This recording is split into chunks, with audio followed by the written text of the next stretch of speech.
ரொம்பலாம் இது பட ஜென்ரலாவே பயக்கப்பட்டு. நண்பர்கள் அனைவருக்கும் வணக்கம். லைவ்ல நடந்த ஒரு விஷயத்தை பத்தி தான் இந்த வீடியோல நம்ம டிஸ்கஸ் பண்ண போறோம். அதுக்கு முன்னாடி இந்த வீடியோக்கு ஒரு லைக்கை போடுங்க. ரெக்வஸ்ட் பண்ணி தான் இந்த லைக்கை நான் கேட்கிறேன். ஏன்னா நீங்க லைக் பண்ணீங்கன்னா வீடியோ கொஞ்சம் புஷ் ஆகும், இன்னும் நிறைய பேர்கிட்ட போகும். நான் அதுக்காக தான் கேட்கிறேன். லைக் பண்ணலனா லைக் பண்ணிருங்க. அதே மாதிரி இன்னும் நம்ம சேனலை சப்ஸ்கிரைப் பண்ணாம இருக்கீங்கன்னா சப்ஸ்கிரைபும் பண்ணி வச்சுக்கோங்க. ஆக்சுவலா இப்ப பிக் பாஸ் ஒரு டாஸ்க் தந்திருக்காரு பாத்தீங்களா, அது 24/7 டாஸ்க்னு சொல்லிட்டாரு. சாரி 24 ஹவர் டாஸ்க்னு சொல்லிட்டாரு.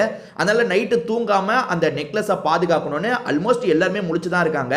ஆனா நம்ம எஃப்ஜே இருக்கான்ல, நான் தூங்குவேன்டா அப்படின்ற மாதிரி தூங்க ஆரம்பிச்சிட்டான். லேடிஸ் கூட சரி லைட்டா தூங்குறாங்க. அவங்க டீம்ல ஒரு 4-5 பேரை முடிக்க வச்சுட்டு இவங்க தூங்குறாங்க. அதுக்கப்புறம் நீங்க தூங்கிக்கோங்க, நாங்க முடிச்சுக்கிறோன்ற மாதிரி ஒரு டீல் போட்டு பண்ணிட்டு இருக்காங்க. ரம்யாவை பொறுத்த வரைக்கும் ஏற்கனவே உங்களுக்கு தெரியும்ல, 2 வாட்டி மயங்கி விழுந்திருக்காங்க. இப்ப தூங்காம இருந்ததுனாலயா என்னன்னு தெரியல, மயக்கம் வந்துருச்சு போல. நடந்து வந்துட்டு இருக்கும்போது பொத்துன்னு கீழே விழுந்துட்டாங்க. அப்படி கீழே விழுந்ததுக்கு அப்புறம் எல்லாருமே பதட்டமா அங்க ஓடுறாங்க, என்னாச்சு ஏதாச்சுன்னு. அப்ப விக்ரம் ஒரு காமெடி பண்றாருங்க.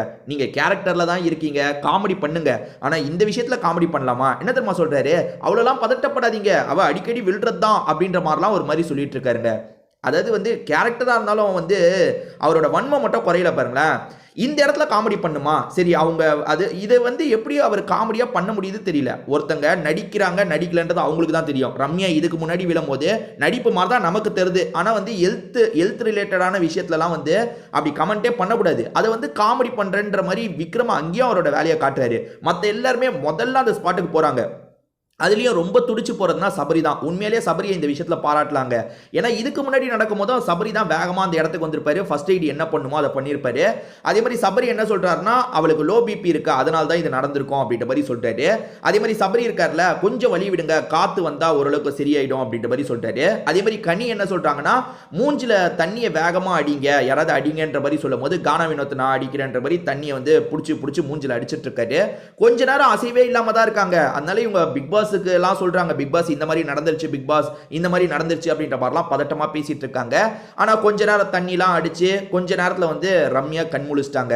சோ ரம்யா ஏற்கனவே 2-3 வாட்டி பண்ணிருக்காங்க. நமக்கும் பார்க்க நடிப்பு மாதிரி தான் தெரியுது. ஏன்னா மயக்கம் வந்து வேற மாதிரி தான் வரும். நம்ம மயக்கம் வருதுன்றத முன்கூட்டியே ஃபீல் பண்ணிடலாம், அதுக்கேற்ற மாதிரி போய் உட்காந்துடலாம் ஒரு இடத்துல. அப்படி பட்டுன்னுலாம் விழ மாட்டாங்க யாரும்.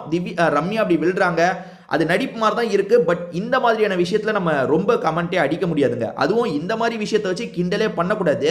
விக்ரம் ஒரு ஃப்ளோல பண்றாரு, நிறைய இடத்துல இதை பண்றாருங்க. சிலர் வலியால துடிச்சிட்டு இருக்கும் போது கூட நிறைய இடத்துல ஃப்ளோல விக்ரம் இதை பண்றாரு. ஸோ விக்ரம் பண்றது தப்பா தான் எனக்கு தெரிஞ்சது. ஏன்னா நீங்க இந்த சீனை பாருங்களேன், நான் ஸ்டார்டிங் கூட கொஞ்சம் கனெக்ட் பண்ணியிருப்பேன், அதுல கூட தெரியும். அதாவது அவ எப்பவுமே எல்லாருமே பதட்டமா ஓடிட்டு இருக்காங்க. அதுக்கு இவர் என்ன சொல்றாருன்னா, அவ்வளோலாம் பதட்டப்படாதீங்க, அவ எப்பவுமே மயங்கி விழுறது தான். கேரக்டர்ல பேசுறாரு, அதாவது எம்ஆர் ராதா கேரக்டர் பண்றாருல, அந்த கேரக்டர்ல அந்த விஷயத்தை பேசுறாரு. என்னதான் இருந்தாலும் இந்த மாதிரி இடத்துல வந்து அதெல்லாம் சொல்லிட்டு இருக்க தேவையில்லை. ஏன்னா எல்லாருக்குமே தெரிந்து பாருங்க, ஒருத்தங்க மயங்கி விழுந்தாங்கன்னா போய் பார்க்கணும்ட்டு. அதுவும் இல்லாம இப்பெல்லாம் இவங்க வந்து ரம்யா அடிக்கடி போய் மயங்கி விழுறா, நாங்க பார்க்கலன்னு கேஷுவலா சொன்னாங்கன்னா விஜய் சேதுபதி கிட்ட பயங்கரமா திட்டு விழுன்றதும் உங்களுக்கு தெரியும். அதனால அவன் நடிக்கிறாளோ இல்லையோ நம்ம போய் பார்த்துடணும், முடியலன்னா நம்ம போய் பார்த்துடணும்ன்ற மாதிரி எல்லாருமே அந்த இடத்துக்கு வந்துட்டாங்க. குறிப்பா இப்ப வந்து ரம்யா வந்து கனிகிட்டியும் சபரிகிட்டியும் விலகி தான் இருக்காங்க. ஆனா இவங்களுக்கு ஒண்ணுனா அவங்க ரொம்ப வேகமா வராங்க. தனிப்பட்ட முறையிலேயே ரம்யா ஜோ கிட்ட அவங்க நல்லா அட்டாச் ஆயிட்டாங்கன்னு இது மூலியமா தெரியுது. ஸோ தூங்காம இருக்காங்க. இந்த டாஸ்க்குக்காக சின்சியரா நிறைய பேர் விளையாடிட்டு இருக்காங்க. நிறைய பேர் தூங்காம இருந்தாங்க. எஃப்ஜே தூங்குன மாதிரி நான் பார்த்தேன். லைவ் ஆர்டரா பார்த்தவங்க என்ன நடந்ததுன்றதை சொல்லுங்க. இதை பத்தி நீங்க என்ன நினைக்கிறீங்கன்ற உங்களோட கருத்தையும் கண்டிப்பா சொல்லுங்க.